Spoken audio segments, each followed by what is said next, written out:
a todos. En primer lugar, dar las gracias al director del colegio y a todo el equipo de profesores por facilitarnos las cosas y poder hacer este encuentro con Cervantes y con nuestra romería de mayo, que es muy interesante. Darle las gracias también a José Arias Mora, que va a ser el ponente de esta conferencia, que va a versar, entre otras cosas, de la importancia de Cervantes. ¿Habéis oído hablar de Cervantes? Sí. Muy bien. ¿Y del Quijote? Sí. Vale. ¿Habéis visto alguna vez al Quijote? Sí. ¿No? ¿Sí? No. Bueno, pues José nos va a contar, como digo, entre otras cosas, la importancia que puede tener la romería de mayo, que dentro de muy poco la vamos a celebrar aquí en el pueblo, que llevamos a la Virgen a tirte afuera y la metemos en el río. Pues José, que ha estudiado mucho toda la novela del Quijote, pues puede ser que la romería apareciera en el Quijote, en un encuentro que tuvo Don Quijote con unos disciplinantes que decía. Entonces, bueno, yo creo que aquí lo importante es que José tenga ahora el protagonismo, y luego si tenéis alguna pregunta, alguna duda, pues seguro que José os podrá sacar de ella. Muchas gracias, José. Bueno, gracias a la organización, alcalde y gracias a todo el público por estar aquí y un poco de paciencia y bueno, intentaremos que dure poco. Bueno, la foto la conocéis, es la calle Real, es por donde pasaba el camino real en tiempo de Cervantes. Entonces esta calle era como la autovía de Andalucía, era el camino principal entre Toledo y Córdoba y Sevilla. Por aquí pasó mucho del oro que venía de América, por esta calle, o en carreta o a lomo de mula, porque era la vía principal de comunicación entre la corte que estaba en Toledo y Córdoba y Sevilla. O sea que por aquí pasó casi todo el oro. Otra parte del oro pasó por Almodóvar, pero sobre todo en invierno todo pasaba por aquí, y aquí hay más tiempo casi de invierno que de verano. O sea que pasó mucho del oro, pasó por aquí. Y claro, está la calle Real y la calle Mesones. La calle Mesones es lo mismo que Venta o Fonda, era el sitio donde los viajeros se paraban a abastecerse, los viajeros y las caballerías. También les daban su paja, su grano. Bueno,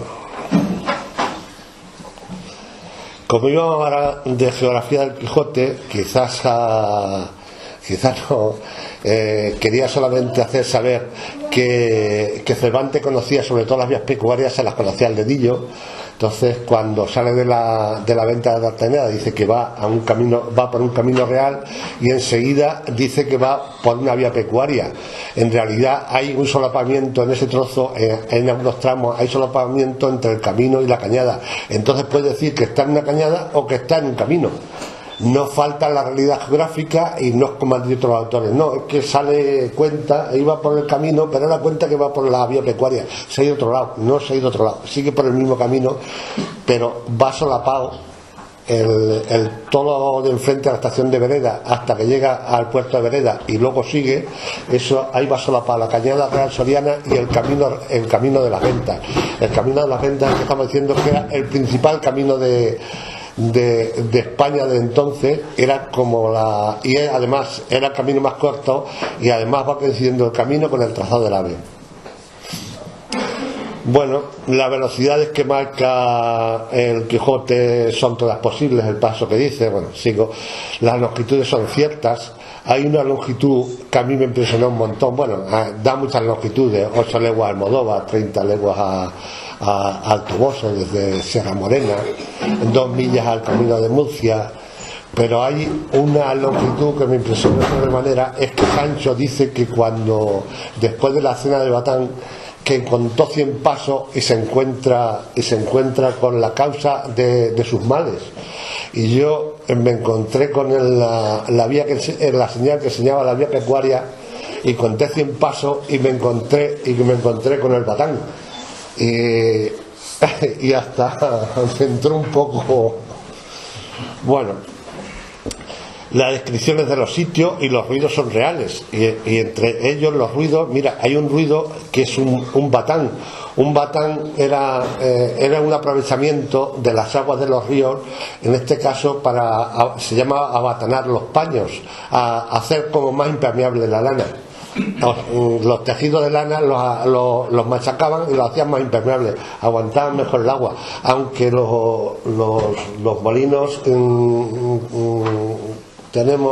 conocemos que eran casi todos molinos halineros, pero molinos bataneros, sobre todo aquí en los Pedroches había un montón, y se usaban, toda esa fuerza se usaba para muchas más cosas, para meter aire en los altos hornos, es lo mismo el sistema, o para amasar pasta de papel, o para hacer incluso el agujero de los cañones, también lo hacían con este sistema. Con la fuerza del río hacían el agujero de los cañones. Y os voy a poner el ruido que le daba tanto miedo a Sancho.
Bueno, es impresionante el ruido, ¿eh?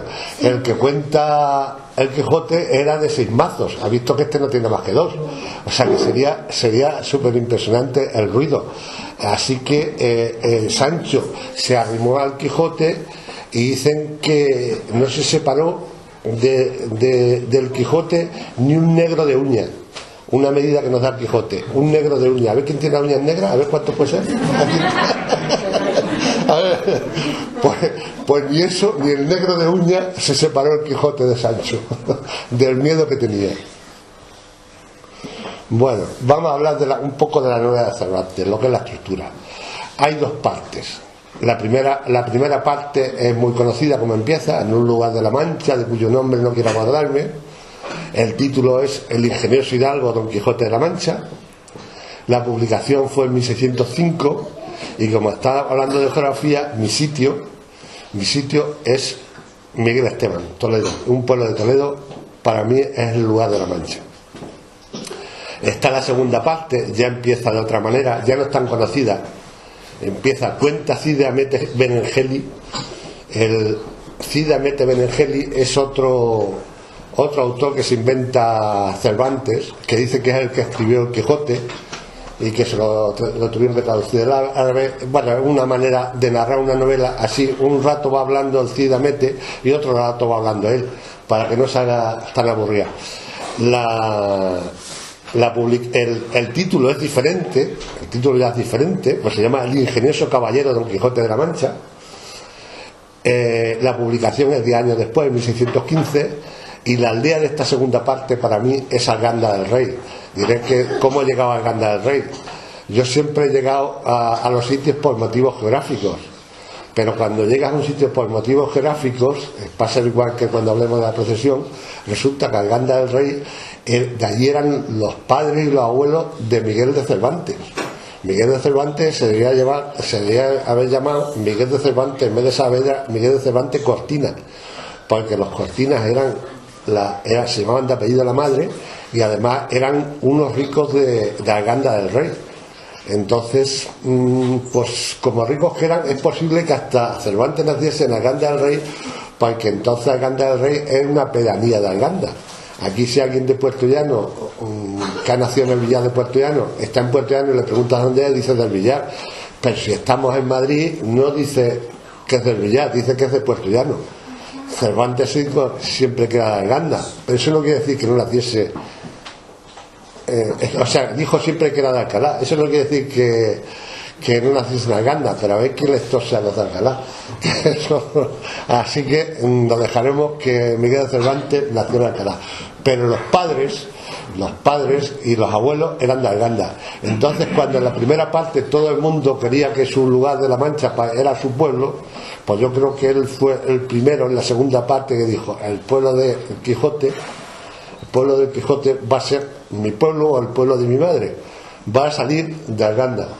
Y entonces por eso tardó, en la primera vez tardó un rato en llegar bueno, enseguida dice que es un pueblo muy cerca, y luego ya en la segunda parte dice que empieza en el camino del Toboso y tarda 2 días en llegar, 2 días y una noche. Había 100 kilómetros, hay 100 kilómetros desde Arganda, pero vamos, cuadra todo el resto pero no es ese el momento. Seguimos hablando de otra cosa.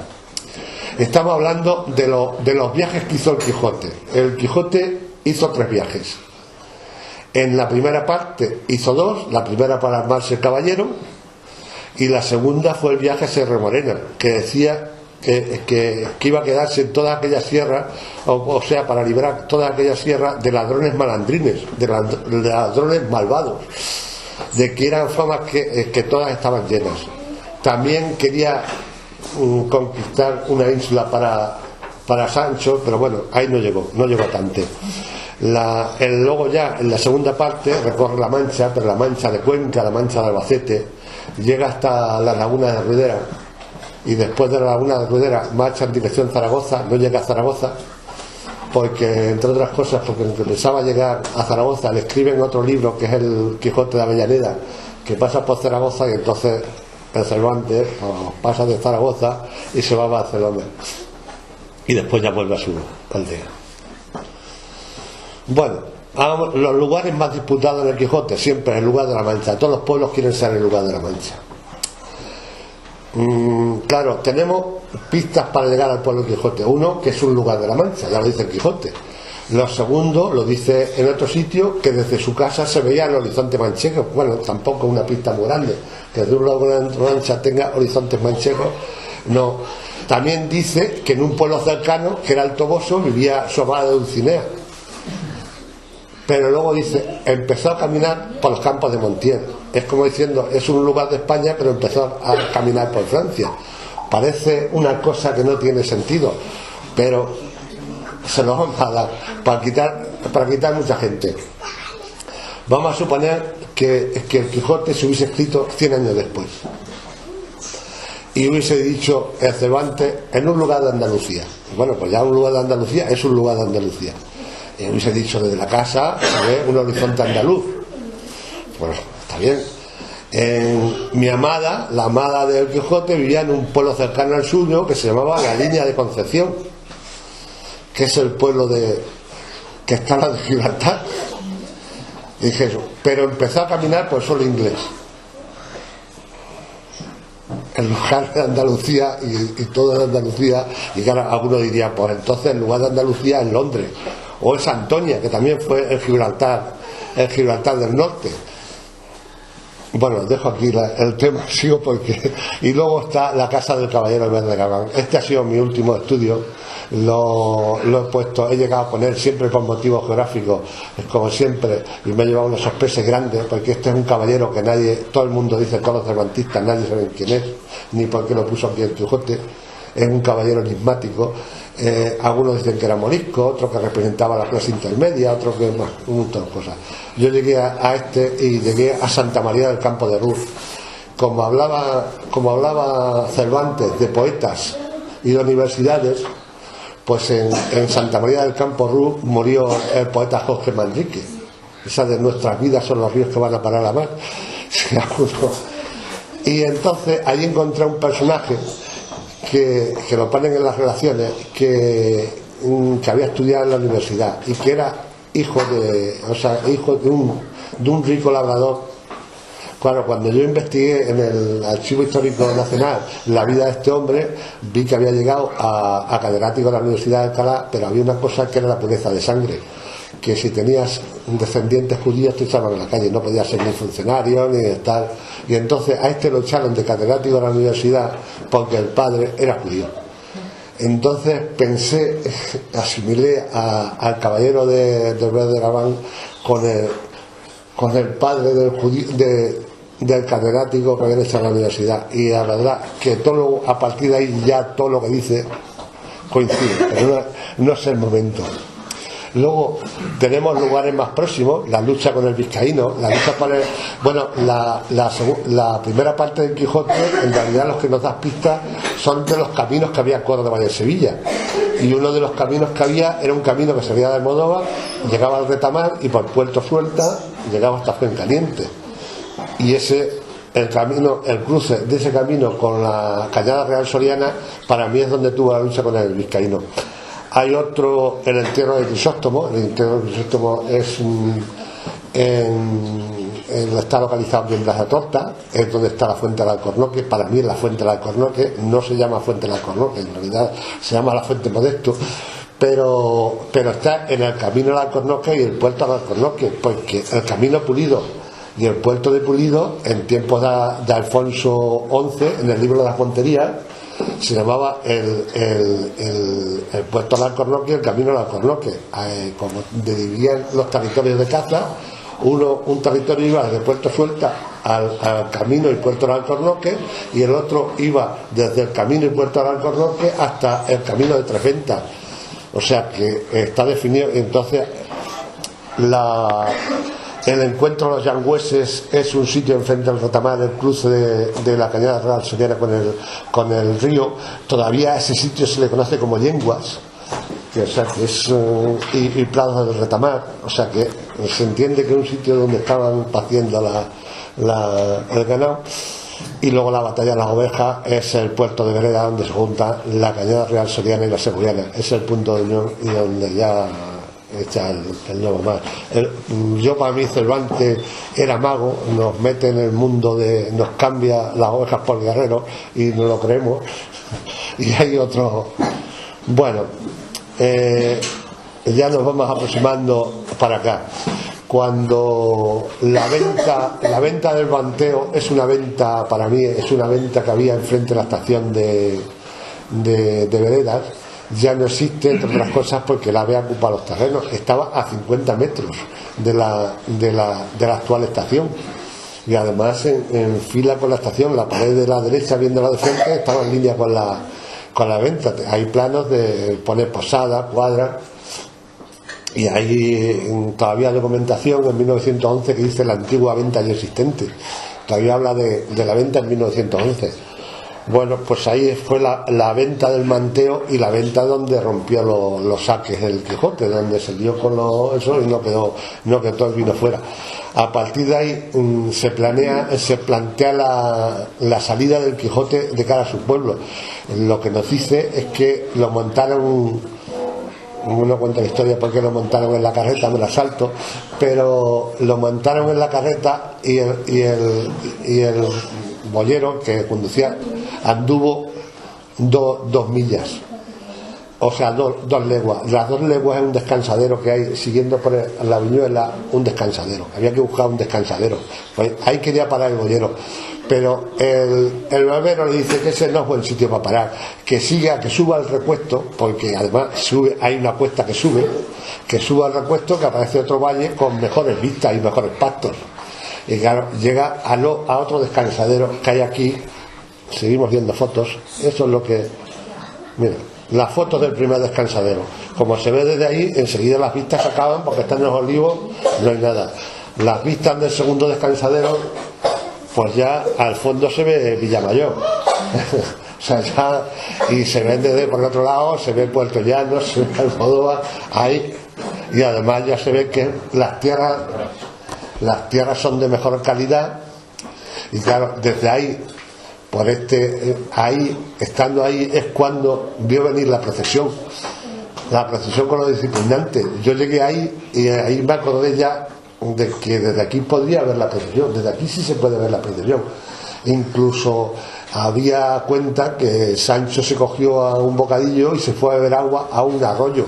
En el Cordel había una fuente, Y además estuve con uno de aquí de Villamayor y me dijo que a su mujer la había conocido en esa fuente cuando estaba lavando. O sea que en el mismo condenado de la carretera hay allí una cosa. Eso era una antigua fuente y un lavadero de aquí de Villamayor. Y ahí hasta es posible que coincide que, esperamos, desde este sitio se ve pasar la procesión. Y entonces, claro, él registró el caballo y se fue contra los disciplinantes. Al final no pasó nada porque uno de los que llevaban a la Virgen le dio con lo de llevar a la Virgen, le dio al Quijote y por poco lo mata. O incluso lo creyeron que estaba muerto. Esperamos, no estaba muerto. Lo volvieron a montar en la carreta y lo siguieron. ¿No? Mira. Las palabras del Quijote, volviendo a sí mismo el rostro donde el sol se oía, porque oía una trompeta. Vio a deshora, en un repuesto bajaban muchos hombres vestidos de blanco y a modo disciplinante, y para este efecto la gente de una aldea que allí junto estaba venía en procesión a una devota ermita que en un recuesto de aquel valle había, en un alto de aquel mismo valle había. Claro, que coincide perfectamente, puede ser. Y la foto la tenemos. Claro, esto mismo que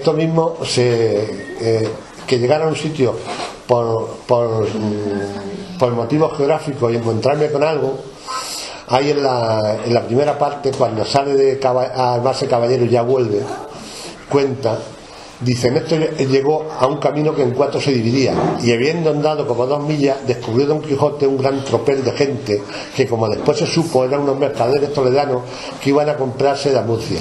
O sea, que había que buscar un cruce que en 4 se dividía, o sea, que tenía 5 ramificaciones y que tuviese 2 millas, 3.700 metros del camino de Murcia. Pues en los planos lo encontré tal como está aquí, y ahí vi que ponía Nuestra Señora de Palomares. Dije, bueno, a lo mejor hay alguna ermita, hay algo. Y me fui ahí, me cogí mi coche y me fui. Y entonces ya tiene más sentido lo que cuenta. Dice, en esto llegó a un camino que en 4 se dividía, y luego se le vino a la imaginación las encrucijadas donde los caballeros andantes se ponían a pensar cuál camino de aquellos tomarían, y por imitarlo estuvo un rato quedo, y al cabo de haberlo muy bien pensado soltó la rienda Rocinante, dejando a la voluntad del Rocín la suya, el cual siguió su primer intento, que fue irse camino de su caballeriza. O sea, Don Quijote llegó allí con el caballo, lo paró y dijo, ¿qué camino seguimos? Y dijimos que el Quijote, el caballo siga suyo, el que quiera. Y entonces llegué allí y encontré un panel, una leyenda que había en ese sitio, y se cuentan los más ancianos que en el paraje de Palomares araban la tierra varios gañanes de distintas localidades, cuando uno de ellos, al echar el surco, encontró una imagen de una virgen. Sorprendido, llamó al resto de los labriegos, disputándose de inmediato la adquisición del hallazgo. Entonces decidieron subir a la Virgen a un carro y dejar que los bueyes decidiesen el camino que tenían que seguir la tan venerable imagen. O sea, el contar la historia, pero de otra manera, yo creo que siempre hace lo mismo. Cuando llega a un sitio, cuenta algo del lugar. Y aquí contó la tradición que existía en Palomares. Esa fiesta se sigue estando, sigue habiendo el cruce que en 4 caminos, en 4 partes se dividía. Él venía por uno y salían 4, porque hay el cruce de un camino que se llama el Camino de Madrid y otro camino que va de Quero a Quintanar de la Orden, y de allí de la ermita sale otro camino que va a la Cola del Morador. O sea, era un camino que en 5 se dividía. O sea, hace lo mismo que aquí pero lo hace en más sitios, pero es exactamente lo mismo. Transcribe y ya se ha acabado. Transcribe al Quijote lo que él cuando anda por los pueblos, porque claro, esto lo anda. No hay documentación de que diga que ha estado por aquí, pero estoy seguro que ha estado por aquí, pasó por aquí un montón de veces, igual que pasó por todos los sitios que describen el Quijote, en la primera parte y en la segunda parte. Bueno, ya está.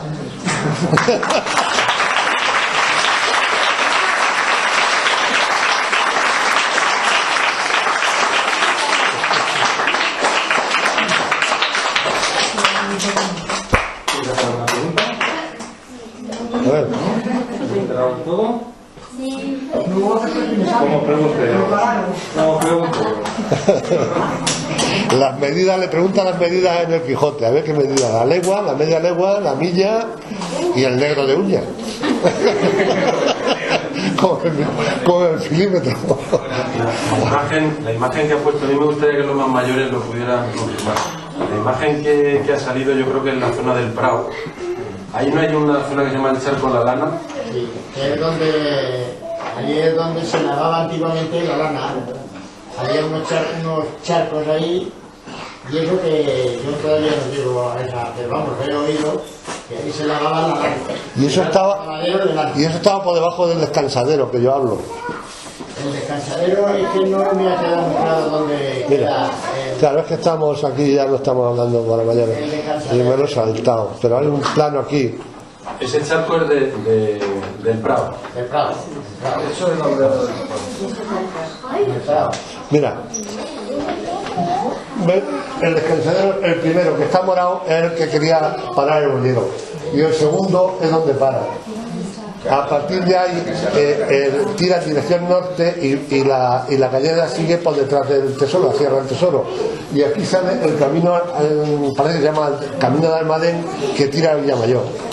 Claro, ahora mismo la romería es por donde pasa lo que pasa. Claro, la romería pasa por arriba para la carretera. Claro, Pero antiguamente podía que pasase, antiguamente pasaba casi también por la carretera, pero se desviaba, en vez de ahora se llega casi a la cruz. Había otro camino. Hay un camino previo. Había otro camino previo. Había otro camino previo. Claro, había otro camino previo, sí. Están los... Sí, el mayor está uno de las mejores fábricas de paños que estaban ahí en Venezuela. En el Prado, ¿no? Y yo no sé dónde está el lado de las charcas, si está por ahí. Yo creo que está por ahí, ¿no? Por el segundo descansadero, por el de arriba, por el que está pintado de rojo. Me parece que lo he oído yo, pero vamos, no lo he investigado, pero es posible que pasase por ahí, que se pasase por ahí y por ahí hubiese algún camino que siguiese. No sé.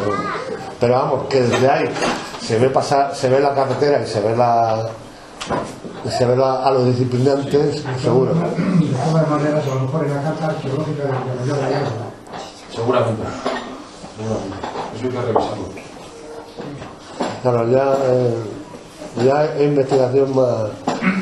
Es que La arqueológica está hecha, ¿eh? yo espero que alguien encuentre de estos sitios.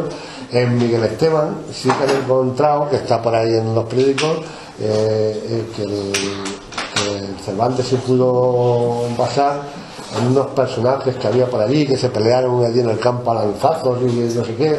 O sea, se están descubriendo cosas y que posiblemente esa historia le llevó a Cervantes y empezó por ahí el Quijote de Miguel Esteban. Yo estoy seguro que en todos estos sitios ha pasado, que no se lo ha inventado, que no es una geografía inventada, es una geografía que él ha visto y que cuenta. Yo creo que lo único que se ha inventado es lo que cuenta de las cuevas, porque las cuevas de Montesinos, ese de 200 metros y cosas de esas, yo he estado hace unos años y se puede bajar 20, bueno, no bajar, andar 20 o 30 metros, no mucho. Yo estuve en esa cueva cuando tenía 5 o 6 años y no se bajaba nada, pues estaba inundada de agua. Entonces llegamos allí por una vereda, no estaba nadie, sabía que existía aquello, ni que existía siquiera la laguna de la Ribera, estaban completamente inundadas. Y ahora ya La cueva de Montesinos luego tiene un pasadizo que se puede meter hasta adentro. Sí, yo he estado, pero eso otras veces también estaba inundado, o sea, corría el agua, se veía correr el agua. Por allí se veía correr el agua. O sea, eso lo he visto yo, no hay que irse sí. Y ahora, la última vez que fui, dijo el guía, y mira, ahí se ve, mirando ahí entre dos piedras, ve agua. No, antes corría el agua. Toda esta zona está infectada del tema del Quijote. Sí. Tenemos la finca de Terabá, que es de Villamayor. Sí, el sí. Camino Real, en la que Masilla estaba la casa de la Inquisición. Sí, Ahí está preso Cervantes. sí, pero... Tiene por Camino Real. No, pero si luego en sus novelas... La prueba de metrano donde está la biblioteca. Pero eso es inventado, eso es leyenda. No. Eso es leyenda. No. Sí. Hay polémica. No, No. Aparece la cueva de Meravelo donde está la biblioteca actualmente. En un lugar de la Mancha, Pero cueva, ¿no? vamos, ya hablando en serio, eso es un sitio que el Quijote dice que en el Quijote dice que el pueblo está en un sitio cercano al Toboso. Los de Pedro Muñoz dicen que Pero Muñoz podría ser un sitio cercano. No tengo aquí la lista, pero Muñoz a lo mejor. El Miguel Esteban está a 7 o 8 kilómetros. Pedro Muñoz está a 12, está Quintana de la Once, está Quero. Hay detalles, como por ejemplo cuando dice al subir la sierra y llegar arriba, mi madre ya se encontró por eso por ahí hay una sierra siquiera. sí, hay un ¿Dónde? repechete. No, un momento. Yo no digo que Miguel Esteban tenga ninguna sierra, ni que sea el lugar de la segunda parte, porque esa es la segunda parte donde dice que hay sierra. El Quijote sí que hace mención a la sierra. Sí, en la segunda parte. Bueno, En la segunda parte yo digo que es Arganda, que tiene sierra, que tiene fuente, que tiene lavadero, que tiene... claro que hemos discutido. Y como hay mucho escrito con mucha gente, como importante, Argamasilla de Alba, mira, es lo que estamos hablando. Cuando lo dice que es un pueblo cercano al Toboso. Argamasilla de Alba está a 48 kilómetros, pero bueno, un pueblo cercano. Pero claro, cuando se nombra la serie de pueblos cercanos, está Quintana de la Orden, está Campo de Cristana, que está a 20 y tantos, y siempre se dice, en Campo de Cristana hay que quitarlo, porque el Campo de Cristana es la batalla de los Molinos. Quintanar lo nombra, pero es que Argamasilla lo nombra. Argamasilla también lo nombra. Entonces no, y sin embargo él no quiere acordarse, no es un sitio que nombre. hay una población que está otra vez más.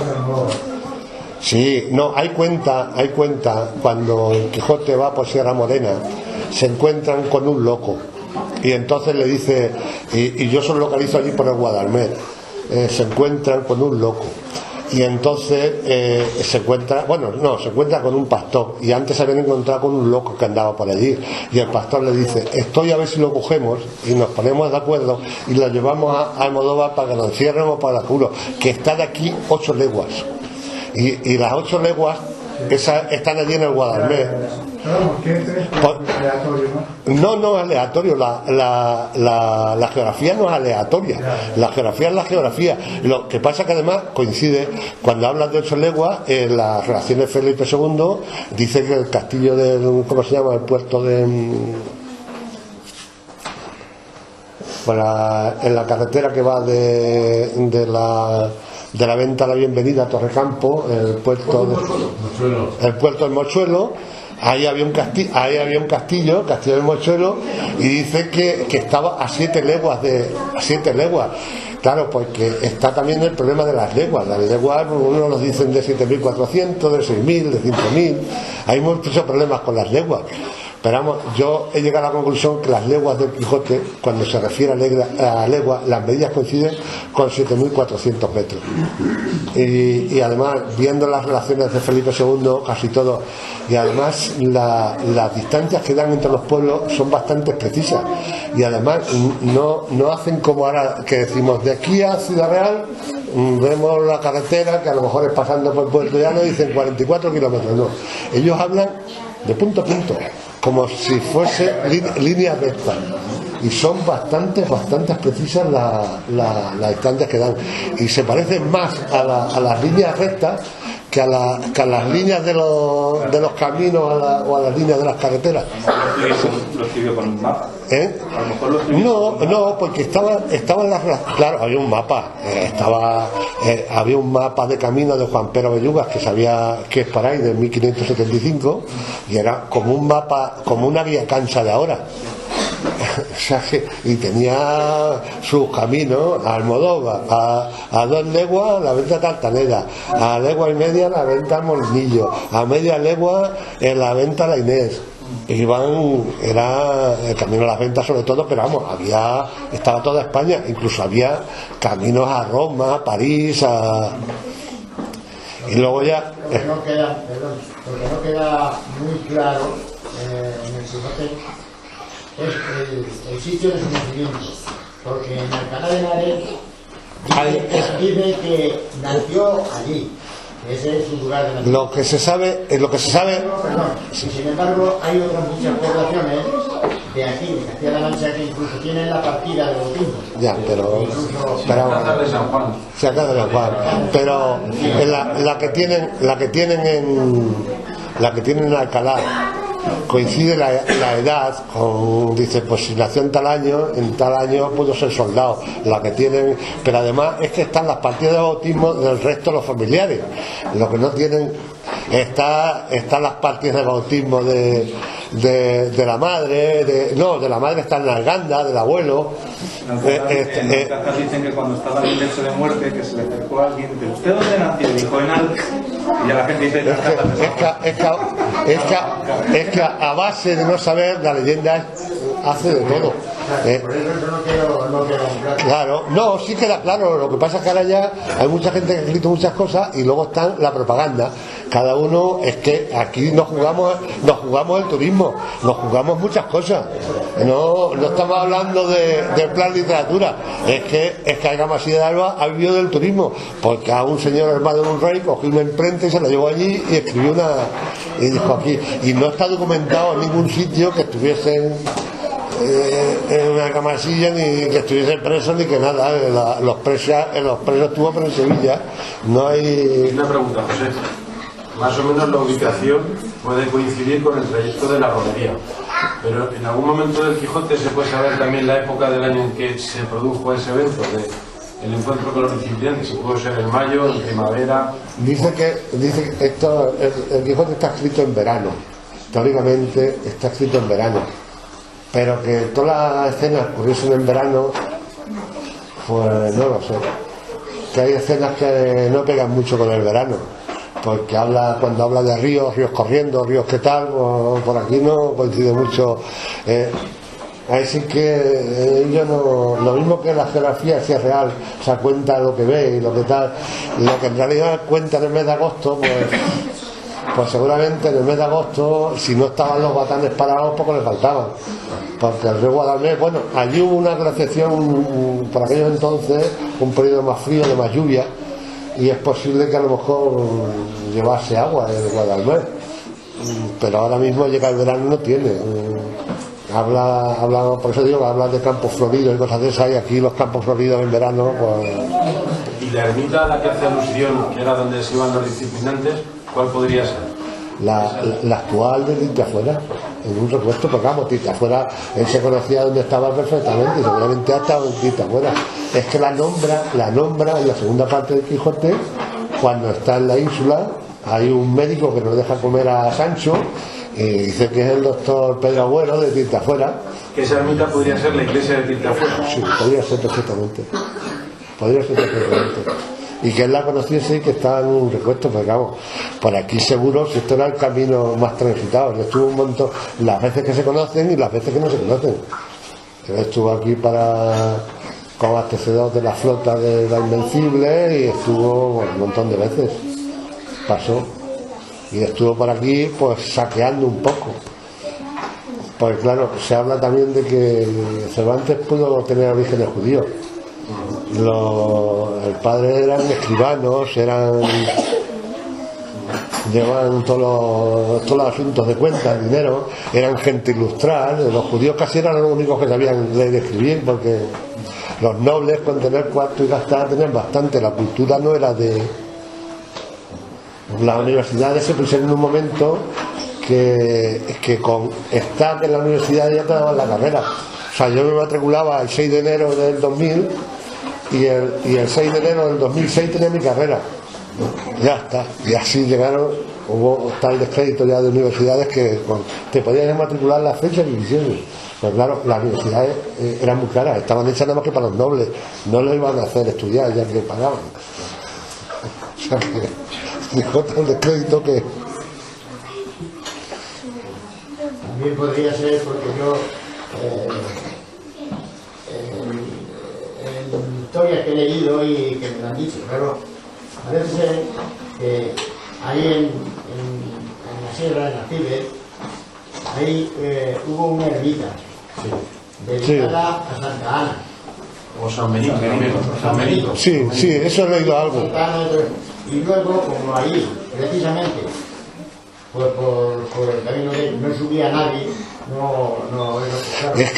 Es que los santos otras veces, los santos caían en descrédito, los sacaban de procesión y si no hacen efecto, cuando los sacaban 2 veces.